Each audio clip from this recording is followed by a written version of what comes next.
Good afternoon, Ms. Rodriguez, and thank you for taking the time to listen to my presentation.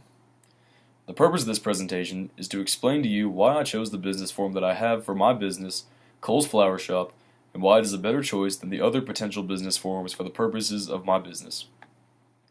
In the U.S., there is approximately 37,000 businesses within the floral industry.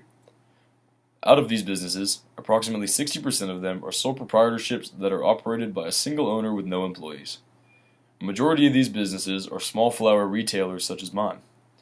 These businesses are small local shops that grow their customer base primarily through word-of-mouth recommendations instead of the use of expensive advertising campaigns. Starting a flower shop such as mine typically does not require large amounts of capital investment. This is because equipment costs are very low. A flower shop can easily be opened and operated using minimal equipment such as a refrigerator, vases, and a hardwood table.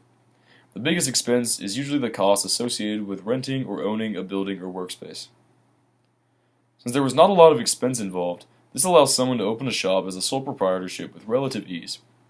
The floral industry is not a high-risk industry, so retaining all of the liability for both the company and myself is a reasonable decision.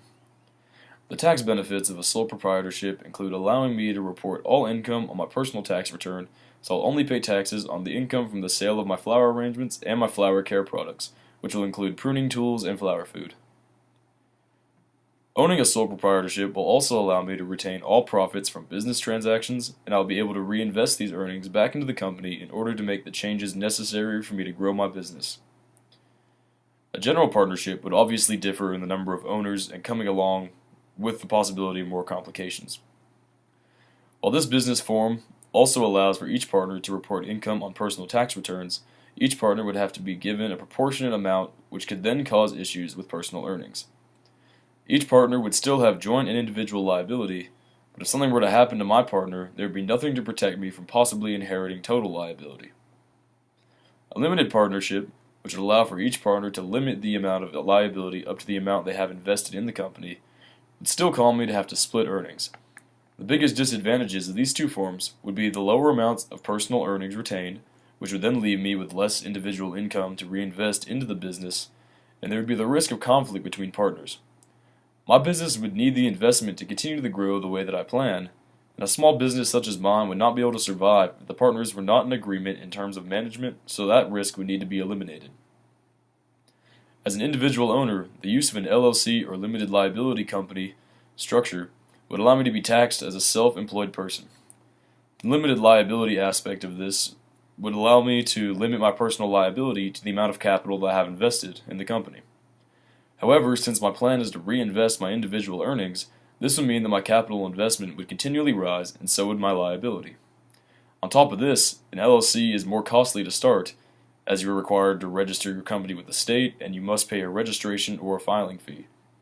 This is just another expense that my small business does not need to incur if I want to maintain steady funds to be able to regularly purchase fresh flowers for my customers, as my product runs the risk of dying before they're purchased. A corporation has the most requirements out of any of the other business forms. A corporation requires officers and a board of directors, and both of these things are unnecessary for the operation of my small business. Much like an LLC, the owner's liability in a corporation is limited to the amount that they have invested in the business. Corporations also exist apart from their owners, and they're taxed as separate entities altogether. However, they are the ideal business form for when starting a business requires large sums of money.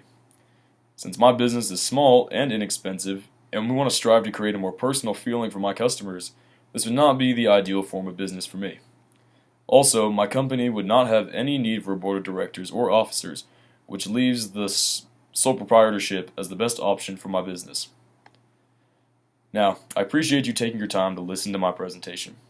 I hope you are ready to invest in me in order to keep the tradition of small businesses alive and to bring a caring local company into the world. Thank you.